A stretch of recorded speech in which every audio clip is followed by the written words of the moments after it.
The champagne flute trembles in Jane's hand as she stares at Will across the cramped coat closet.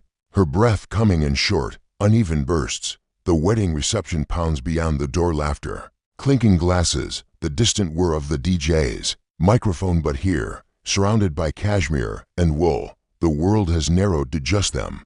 So, Will says, his camera hanging forgotten around his neck, a crooked smile playing at his lips. This is awkward. Jane lets out a breathless laugh, pressing her back against the wall of hanging coats. The silk of her bridesmaid dress catches on a zipper.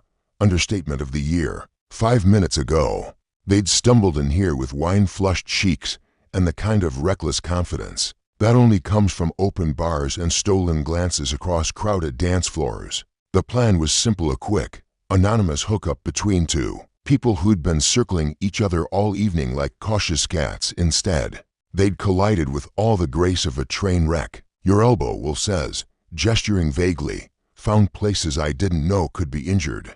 Your camera strap nearly strangled me. The coat rack fell over. We got tangled in someone's pashmina. They stare at each other, and Jane feels something shift in her chest. Not desire, though, that's still there, humming beneath her skin, but something deeper.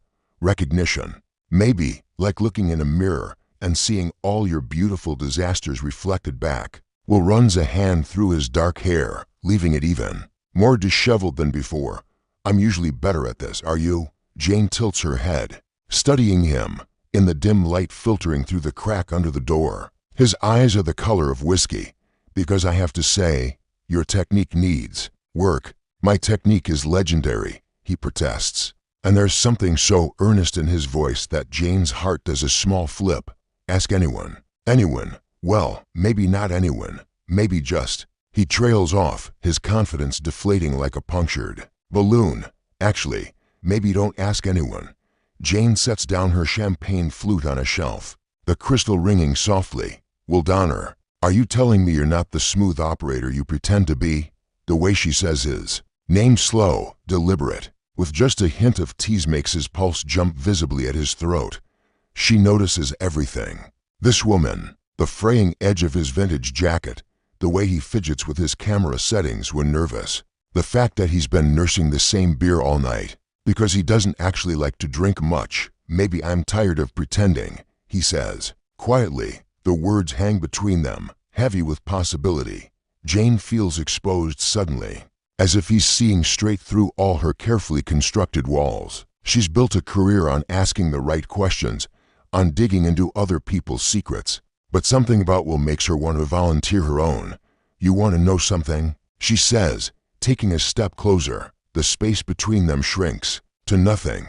I haven't had a successful relationship in 3 years. Define successful. One that doesn't end with me eating ice cream in my underwear while hate watching their Instagram stories. Will's laugh is warm, genuine. 3 years? That's impressive. I'm at 5. 5 years, 5 attempts this year. He leans against the opposite wall, close enough that she can smell his cologne, something clean and woodsy that makes her want to press her face against his neck. All spectacular failures outside. Someone cranks up the music. The bass thrums through the walls, through the floor, through the soles of Jane's impractical heels. She should feel trapped in here, claustrophobic, but instead she feels safe, protected, like they've found their own private world in this ridiculous closet. We're disasters, she says. Complete disasters, he agrees. Emotional burnouts, train wrecks in designer clothes. They're standing so close now that when Jane breathes in, she catches the whiskey on his breath. The lingering scent of his shampoo. His eyes drop to her lips, then back up, asking a question she's not sure she knows how to answer. Jane, he says, her name rough in his throat. Yeah. What if we tried something different? Her heart stutters. Different how? Will reaches up, his fingertips barely grazing her cheek, and she shivers. What if instead of pretending to be people we're not, we just talked, really talked, about all of it? The music changes outside, something slower, more intimate, and Jane realizes she's holding her breath. This man, this beautiful disaster of a man, is offering her something she's never had before. Not sex, not romance, but truth. I'm scared. She whispers, me too. His thumb traces the line of her jaw, featherlight, but maybe that means we're onto something. The wedding reception fades behind them as Jane and will walk barefoot along the Hampton shoreline, her heels dangling from her fingers, his jacket slung over his shoulder. The moon hangs full and silver above the water, casting everything in soft, ethereal light. So, Jane says, her voice carrying over the gentle rush of waves, "Where do we start? Childhood trauma, first heartbreak, the time I accidentally sent a love letter to my professor instead of my boyfriend." Will stops walking, turning to face her with raised eyebrows. "Please tell me that's one of your stories." "Oh, it gets worse." Jane grins, and the expression transforms her face, making her look younger, more vulnerable. The love letter was meant for Derek Hoffman, this guy I was obsessing over junior year of college. Instead, it went to Professor Martinez, my medieval literature instructor. What did it say? Jane covers her face with her hands, groaning. Things about wanting to run my fingers through his hair, about how his voice made me feel like I was melting, about how I dreamed of him whispering my name. And Professor Martinez, 56 years old, married, 3 kids, and apparently very concerned about appropriate student-teacher boundaries. She peeks at him between her fingers. He called me into his office for a very awkward conversation about seeking counseling. Will throws his head back and laughs. The sound rich and warm in the salt air. That's beautiful. That's absolutely beautiful. Your turn. Jane nudges his shoulder with hers, and the contact sends electricity racing up her arm. And it better be equally humiliating. They resume walking, their feet sinking into the cool sand. Will is quiet for a long moment, and Jane can practically feel him sorting through memories, choosing which disaster to share first. Sophomore year of high school. He says finally, "Sarah Chen, I was convinced we were soulmates because we both liked the same obscure indie band. Let me guess, you wrote her a song. I made her a mixtape, but not just any mixtape, a concept album about our imaginary relationship." He runs a hand through his hair, a gesture Jane is beginning to recognize, as is tell when he's embarrassed. 12 tracks, complete with liner notes explaining the emotional journey of each song. Jane stops walking, staring at him. "Will, the first track was called The Moment I Saw You in AP Chemistry.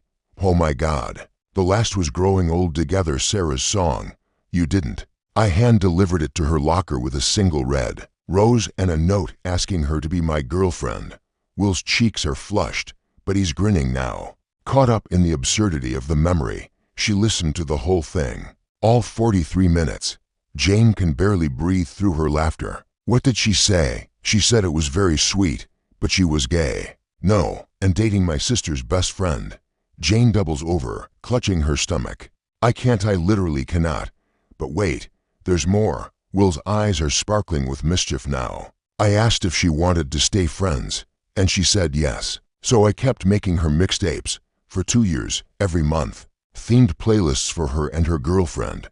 You became their relationship DJ. I'd their junior prom, their breakup, their makeup. I was their gay best friend, except I'm not gay. And I wasn't really their friend, just this weird kid who provided their soundtrack. Jane straightens up, wiping tears from her eyes. That's actually kind of sweet. Sweet like a stalker. Sweet like a hopeless romantic. She looks at him, really looks at him, taking in the way the moonlight catches the strong line of his jaw, the gentle curve of his mouth. I bet you still make mixtapes, playlists now. But yeah. He shrugs, suddenly shy for all my spectacular failures. They've wandered far from the reception venue now, the music just a distant pulse in the night air. The beach stretches empty in both directions, and Jane feels like they're the only two people in the world. When Will moves closer, she doesn't. "Step away, Jane," he says, his voice lower now, more intimate. "Can I ask you something?" "Shoot." "What's the worst thing you've ever done for love?" The question hits her like a physical blow, stealing her breath. She knows exactly what he's asking about, and she knows she should deflect, make a joke, change the subject. But there's something about the way he's looking at her, patient, understanding. Like he already knows she carries secrets that hurt, that makes her want to tell him everything. "I broke up someone's marriage," she says quietly. Will doesn't flinch, doesn't look away. "Tell me," Jane sits down hard in the sand, and after a moment, Will joins her. The waves rush closer, foam licking at their toes, and she draws patterns in the sand between them while she gathers her courage. His name was Marcus. He was my editor at this magazine in D.C. Brilliant, charming, everything I thought I wanted. She pauses, her fingers still tracing invisible shapes. He told me his marriage was over. Said they were just waiting for the right time to make it official. But they weren't. They had a 6-month-old baby. Jane's voice cracks, and she hates the sound of it. His wife was dealing with postpartum depression, and instead of helping her through it, he was sleeping with me in hotel rooms and telling me how much he loved me. Will reaches over, his hand covering hers in the sand. His touch is warm, steady, anchoring her to this moment instead of that awful, guilty past. I found out when she called me. Jane continues, she'd found our texts. She was crying so hard I could barely understand her, and all I could think was that I had destroyed this woman's life, without even knowing her name.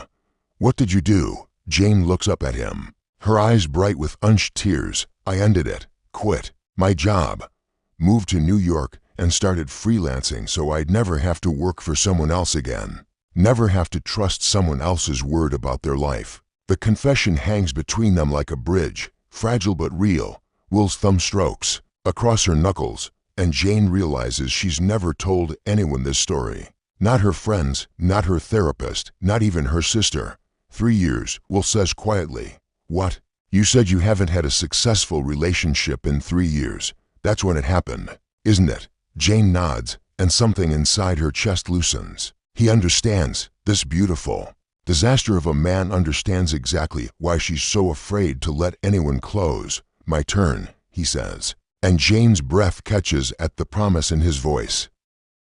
They found refuge in an all-night diner 20 minutes from the beach, sliding into a corner booth with cracked red vinyl and a jukebox that's seen better decades. Jane cradles a coffee cup between her palms while Will absently turns his camera, lens cap over and over on the scarred Formica table.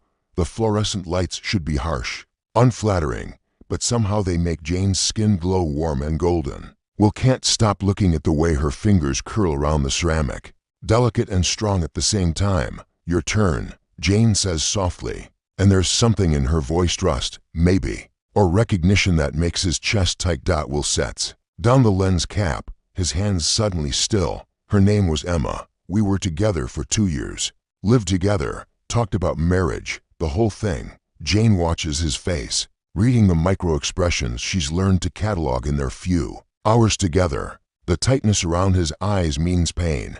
The way he presses his lips together means shame. I thought I knew her, Will continues. Every morning routine, every anxiety, every dream. We had this whole life planned out, house in Brooklyn, kids, maybe a dog. I bought a ring.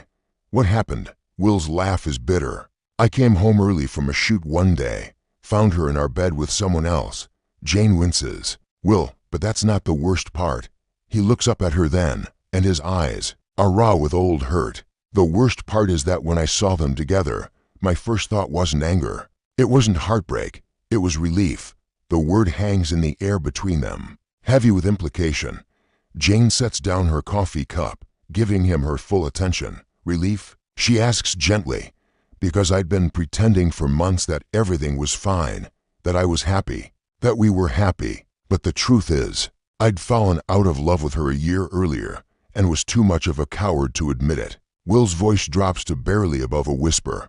I was going to marry her anyway. I was going to spend my whole life pretending, and I would have convinced myself it was the right thing to do. Jane reaches across the table, her fingers finding his. The contact is electric, but also comforting, like coming home after a long trip to find everything exactly where you left it. You're not a coward, she says.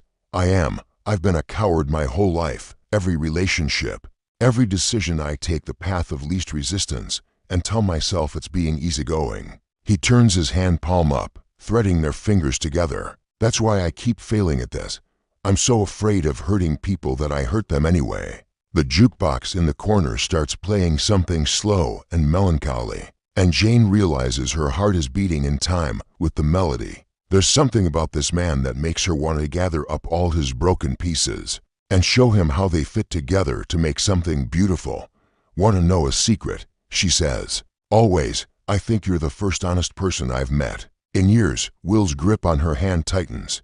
Jane, I'm serious. You could have told me some simple story about getting cheated on and left it at that. Instead, you told me the complicated truth, the part that makes you look bad. Maybe I wanted you to see me clearly. Maybe I like what I see. The words slip out before Jane can stop them, and she feels her cheeks flush, but Will doesn't let go of her hand. If anything, he leans closer across the small table, and she can smell that clean, woodsy scent of his cologne mixing with coffee and something uniquely him. Jane, he says, and her name sounds different in his mouth now. Careful. Precious. What are we doing here? It's a good question. They should be back at the reception by now, making small talk with strangers and pretending to be people they're not. Instead, they're sitting in a diner at 2 in the morning, confessing their worst romantic failures like it's a sacrament.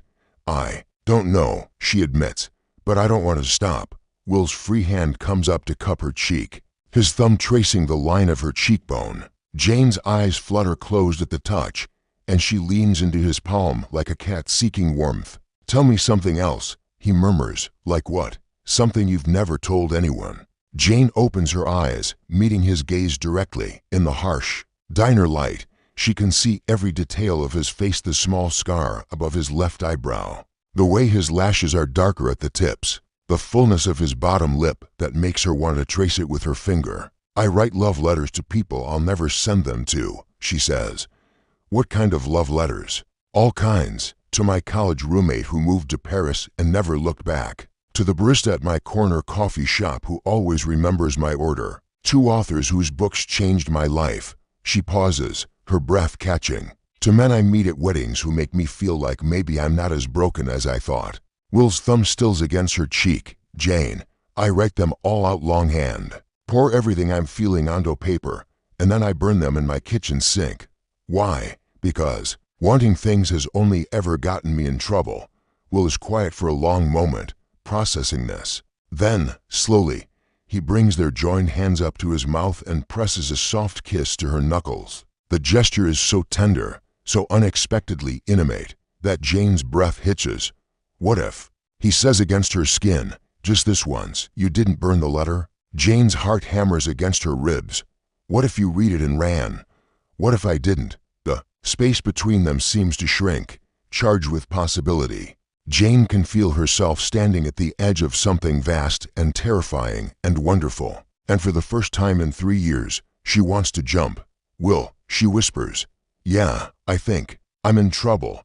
His smile is slow, devastating, full of promise. Good thing I like trouble. Dawn is breaking over the Hamptons, as Jane and Will find themselves on the porch swing of a beachfront house, exhausted from hours of walking and talking, but unable to stop. Jane has curled up against Will's side, her head on his shoulder, and he's been unconsciously running his fingers through her hair for the last 20 minutes. Tell me about the worst date you've ever been on, Jane murmurs against his neck, her breath warm on his skin. Will's laugh rumbles in his chest. Define worst. The one that makes you cringe just thinking about it. Julia Morrison, senior year of college. She was this incredibly intimidating art history major with perfect everything, perfect hair, perfect GPA, perfect way of making me feel like I was auditioning just to be in the same room as her. Jane lifts her head to look at him. Let me guess, you tried too hard. I researched her interests for 3 days before asking her out. Memorized art facts. Practiced conversation topics in the mirror.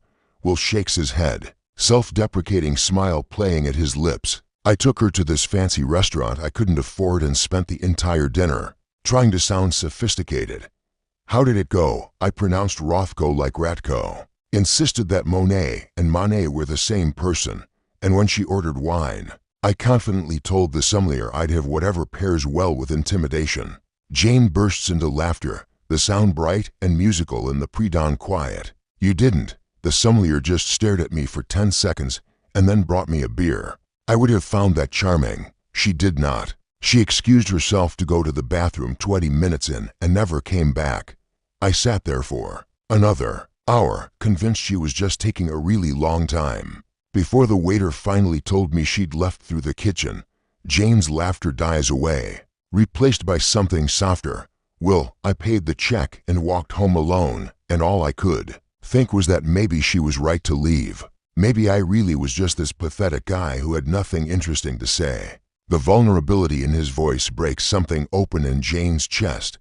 She shifts on the swing, turning to face him fully, and reaches up to trace the line of his jaw with her fingertips. "You have plenty of interesting things to say," she whispers. "You've been saying them to me all night." Will's hand comes up to cover hers where it rests against his cheek. "That's different." "How?" "Because you see me, not the person I think I should be, not the person I'm trying to be, just me." The morning light catches in Jane's eyes, making them look like amber shot through with gold. Will feels something shift inside him, a settling that he's never experienced before. Like coming home to a place he didn't know he'd been searching for. "Jane," he says, her name rough with emotion. "Yeah, I need to tell you something." She nods. "Waiting. I've been thinking about kissing you for the last 4 hours. Not because you're beautiful, though you are, God. You're so beautiful it hurts to look at you sometimes, but because you make me feel like the person I always wanted to be." Jane's breath catches.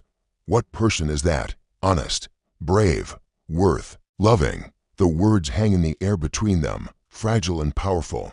Jane feels tears prick her eyes, not from sadness, but from the overwhelming recognition of being truly seen. "Will," she whispers, "I know we're disasters. I know we're both walking wounded and probably terrible relationship risks. But Jane, She kisses him. It's soft at first, tentative, a question more than a statement. But when Will's arms come around her, pulling her closer, when his mouth opens under hers with a sound that's half sigh, half surrender, something ignites between them. This isn't the clumsy fumbling from the coat closet. This is something else entirely deliberate, hungry, full of all the words they haven't said yet. Jane's hands fist in the fabric of his shirt, and Will's fingers tangle in her hair, angling her head so he can deepen the kiss. She tastes like coffee and possibility, like secrets shared in the dark. He tastes like honesty and hope, like coming home after being lost for too long. When they finally break apart, both breathing hard, Jane presses her forehead against his. "What are we doing?" she whispers. "I don't know," Will admits, "but I don't want to stop. I'm scared." "Me too. What if we ruin this? What if we're too broken to make it work?" Will's hands frame her face, his thumbs stroking across her cheekbones. "What if we're not? What if being broken together makes us stronger than we ever were apart?" Jane searches his eyes, looking for doubt, for the moment he'll realize what a risk she is and back away. But all she sees is the same desperate hope she feels building in her own chest. "Well," she says, "yeah, I think I want to try. I think I want to try being brave." His smile is radiant, transforming his entire face. Yeah. When he kisses her again, it tastes like sunrise, like possibility, like the first page of a story they're going to write together.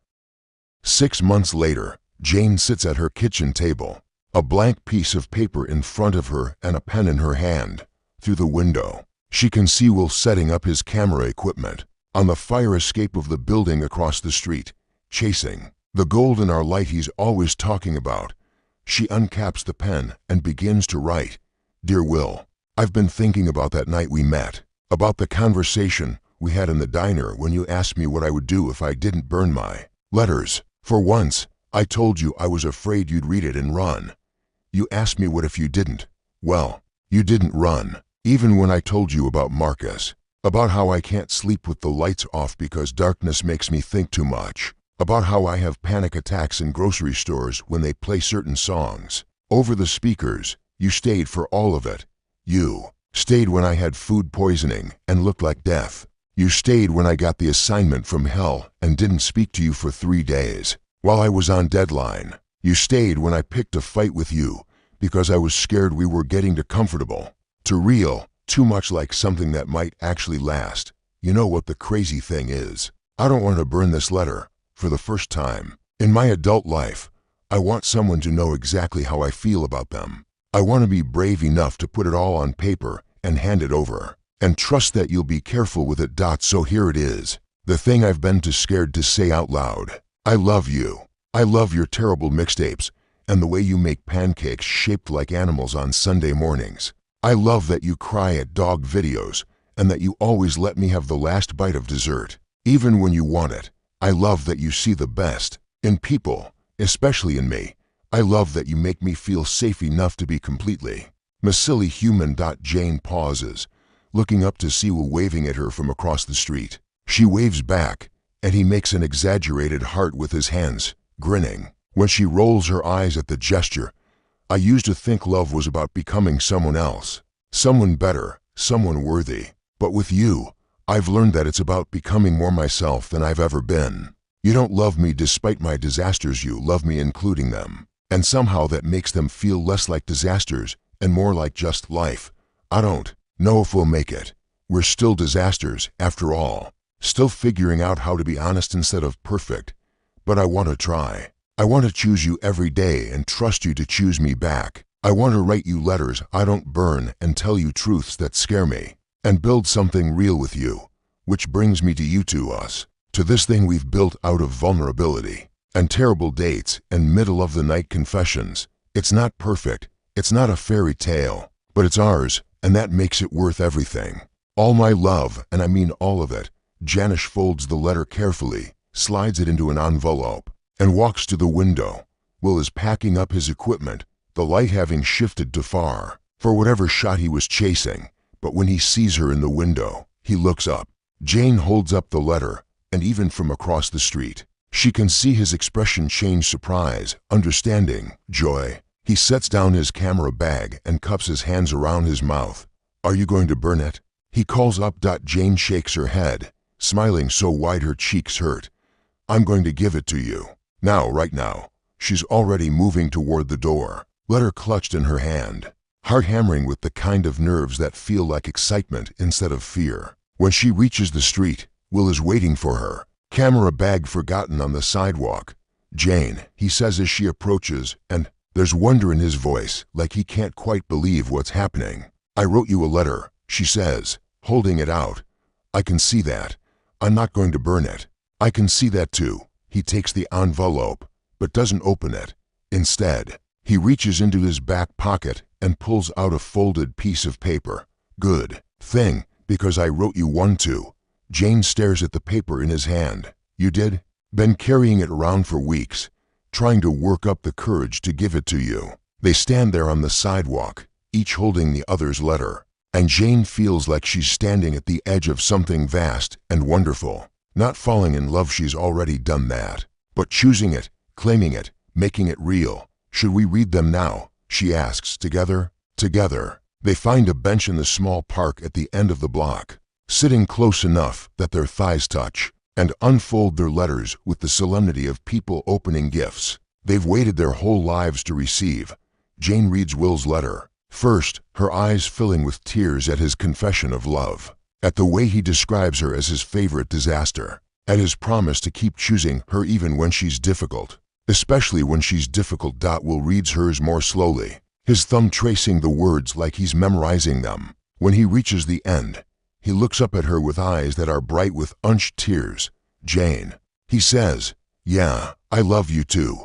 All of you, even the parts you think are too much. Even when I'm a disaster, especially then, when they kiss this time, it tastes like forever, like home.